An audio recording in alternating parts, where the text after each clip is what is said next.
নমস্কার বন্ধুরা, শ্রাবণী রান্নাঘরে আপনাদের সবাইকে স্বাগত জানিয়ে আমি আবারও একটা রান্নার ভিডিও নিয়ে আপনাদের সামনে চলে এসেছি। আজকে আমি আপনাদের কলমি শাক দিয়ে একটা অসাধারণ রেসিপি বানিয়ে দেখাবো। আশা করি আপনাদের ভালো লাগবে। তার জন্য কিন্তু আমার পুরো ভিডিওটা আপনাদের দেখতে হবে। তাহলে চলুন এই কলমি শাক দিয়ে আমি আজকে কী বানাই সেটা আপনারা একবার দেখে নিন। কলমি শাকের এই রেসিপিটা বানানোর জন্য প্রথমে আমি এখানে একটা মিক্সিং জার নিয়ে নিয়েছি। মিক্সিং জারের মধ্যে প্রথমে দিয়ে দেব আমি মটর ডাল। এখানে আমি মটর ডালটা কিন্তু ভিজিয়ে একটু জল ঝরিয়ে রেখে দিয়েছি। সেই মটর ডালটা আমি এর মধ্যে দিয়ে দেব। এখানে আমার 100 গ্রাম মতো মটর ডাল আছে। আমি ডালগুলো সব এর মধ্যে প্রথমে নিয়ে নেব। ডালগুলো আমি মিক্সির মধ্যে নিয়ে নিয়েছি। এইবারে আমি এর মধ্যে দিয়ে দেব কলমি শাক। এখানে আমি কলমি শাকগুলো খুব ভালো করে কুচি করে রেখেছি, আর শাকগুলো কিন্তু খুব ভালোভাবে ধুয়ে পরিষ্কার করে নিতে হবে। আমি কলমি শাকগুলোও কিন্তু মিক্সির মধ্যে দিয়ে দেব। বেশ কিছুটা কলমি শাক কিন্তু আমি মিক্সির মধ্যে নিয়ে নিয়েছি। আর এখানে একটা কথা বলে রাখি, এখানে কিন্তু কলমি শাকের শুধু পাতাগুলোই নিয়েছি, আর ডাঁটাগুলো কিন্তু আমি এখানে ব্যবহার করিনি। আমি কলমি শাকগুলোও এর মধ্যে নিয়ে নিলাম। এইবারে আমি এর মধ্যে দেব একটু আদা কুচি, আর দেব আমি এখানে 2টো কাঁচা লঙ্কা। এবারে এটাকে ভালোভাবে একটা পেস্ট বানিয়ে নিতে হবে। পেস্টটা আমার এখানে রেডি হয়ে গেছে। আর অন্যদিকে কিন্তু গ্যাসটা অন করে একটা কড়া বসিয়ে দিয়েছি। কড়ার মধ্যে দিয়েছি আমি সর্ষের তেল 2 চামচ। তেলটা আমার গরম হয়ে গেছে। এবার আমি এর মধ্যে দিয়ে দেব অল্প সামান্য একটু হিংটা দিয়ে এবারে আমি এর মধ্যে দিয়ে দেব যে পেস্টটা আমি এখানে বানিয়ে রেখেছিলাম, সেই পেস্টটা কিন্তু আমি এর মধ্যে ঢেলে দেব। সমস্ত পেস্টটা আমি তেলের মধ্যে দিয়ে দিয়েছি। এইবারে এইভাবে নেড়ে চেড়ে একটু রান্না করে নিতে হবে।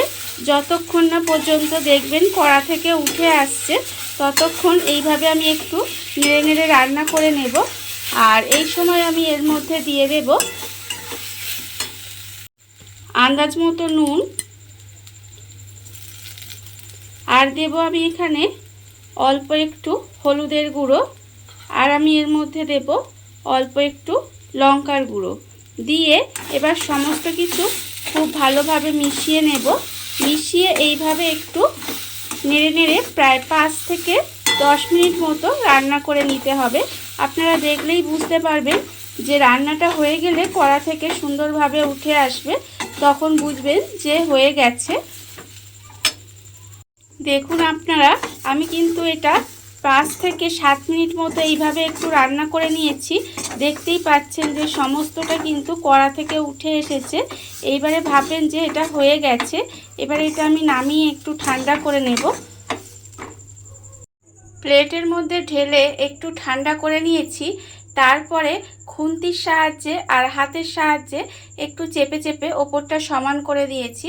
তার আগে বলে রাখি, প্লেটে ঢালার আগে কিন্তু যে জায়গাটা ঢালবেন তার মধ্যে অল্প একটু তেল মাখিয়ে নেবেন, তাহলে কিন্তু এটা তুলতে সুবিধে হবে। এইবারে দেখুন আমি একটা ছুরি নিয়ে নিয়েছি, আর ছুরির সাহায্যে কিন্তু এটাকে এবারে কেটে নেব। আস্তে আস্তে এটাকে কেটে নেব। আমি এখানে চৌকো শেপ দিচ্ছি, আপনারা যে কোনো শেপ দিয়ে এটাকে কিন্তু কেটে নিতে পারেন।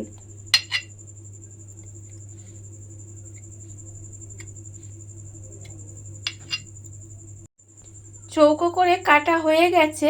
এইবারে আস্তে করে ছুরি দিয়ে এইভাবে তুললে কিন্তু পিসগুলো সুন্দরভাবে উঠে আসবে। দেখুন এইভাবে উঠে আসছে। আমি সমস্ত পিসগুলো আগে আলাদা করে নেব। এখানে আমি চৌকো করে কেটে পিসগুলো আলাদা করে তুলে নিয়েছি। আর অন্যদিকে কিন্তু আবারও গ্যাসটা অন করে কড়া বসিয়ে দিয়েছি। কড়ার মধ্যে দিয়েছি বেশ কিছুটা সর্ষের তেল। সর্ষের তেল দিয়ে তেলটা আমি একটু গরম করে নিয়েছি। এইবারে আমি এখানে বানাচ্ছি কলমি শাকের ধোকা। এই ধোকাগুলো আমি এবারে তেলের মধ্যে দিয়ে দিয়েছি, দিয়ে একটু লাল করে ভেজে নেব। প্রথমে ধোকাগুলো আমার এখানে লাল করে ভাজা হয়ে গেছে। আর গ্যাসটা লোতে দিয়ে কিন্তু আস্তে আস্তে লাল করে ধোকাগুলো ভেজে নিতে হবে। এবারে আমি ধোকাগুলোকে আলাদা করে তুলে রেখে দেব। ধোকাগুলো আমি এখানে ভেজে আলাদা করে তুলে রেখে দিয়েছি। এবারে ওই তেলের মধ্যে আবারও অন্য যে ধোকাগুলো আছে সেইগুলো ভেজে নেব। এইভাবে সমস্ত ধোকাগুলো আমাকে ভেজে নিতে হবে। সমস্ত ধোকাগুলো আমার এখানে ভাজা হয়ে গেছে। এইবারে আমি একটা মশলা বানিয়ে নেব। তার জন্য একটা মিক্সিং জার নিয়ে নিয়েছি। এবার আমি এর মধ্যে দিয়ে দেব একটা ছোট সাইজের টমেটো কুচি, আর দেব আমি অল্প সামান্য একটু আদা কুচি দিয়ে এবার এটাকে আমি একটা পেস্ট বানিয়ে নেব। মশলাটা আমার এখানে রেডি হয়ে গেছে। আর অন্যদিকে আমি আবারও কিন্তু গ্যাসটা অন করে একটা কড়া বসিয়ে দিয়েছি। কড়ার মধ্যে দিয়ে দিয়েছি বেশ কিছুটা সর্ষের তেল, প্রায় 2 থেকে 3 চামচ মতো সর্ষের তেল দিয়েছি। এবার আমি তেলের মধ্যে দিয়ে দিলাম একটা তেজপাতা, আর দিলাম একটু গোটা গরম মশলা, ফোড়নে দিয়ে দিয়েছি। এবারে মশলাটা আমি একটু ভেজে নিয়েছি। ভেজে নেওয়ার পর যে মশলাটা আমি এখানে রেডি করে রেখেছিলাম সেই মশলাটা আমি এর মধ্যে দিয়ে দিলাম। দিয়ে মশলাটাকে খুব ভালোভাবে একটু কষিয়ে নিতে হবে। মশলাটা আমার এখানে খুব ভালোভাবে কষানো হয়ে গেছে। এইবারে আমি এর মধ্যে দিয়ে দেব গুঁড়ো মশলা। এখানে আমি দেব 1/2 চামচ হলুদ গুঁড়ো, 1/2 চামচ লঙ্কার গুঁড়ো, 1/2 চামচ জিরের গুঁড়ো, 1/2 চামচ ধনের গুঁড়ো, আর দেব আমি 1/2 চামচ কাশ্মীরি লঙ্কার গুঁড়ো। সমস্ত গুঁড়ো মশলা আমি এর মধ্যে দিয়ে দিলাম। দিয়ে এবারে মশলাটাকে আমাকে আবারও কিন্তু খুব ভালোভাবে একটু কষিয়ে নিতে হবে। আর এই সময় আমি এর মধ্যে অল্প সামান্য একটু জল দেব, যাতে মশলাটা পুড়ে না যায়, তাই একটু মিক্সি ধোয়া জল দিয়ে দিলাম। আর আমি এর মধ্যে দেব আন্দাজ মতো নুন,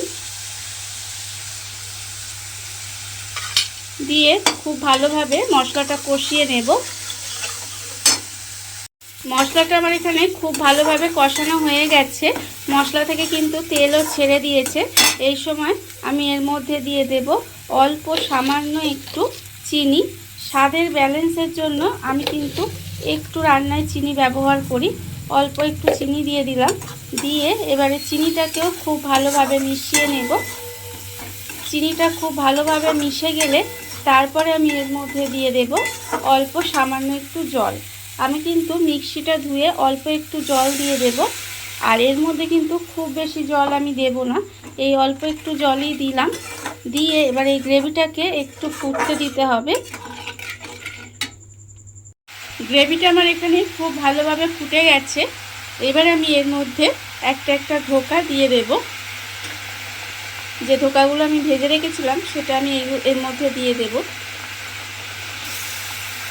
সমস্ত ধোকাগুলো আমি এর মধ্যে দিয়ে দিয়েছি।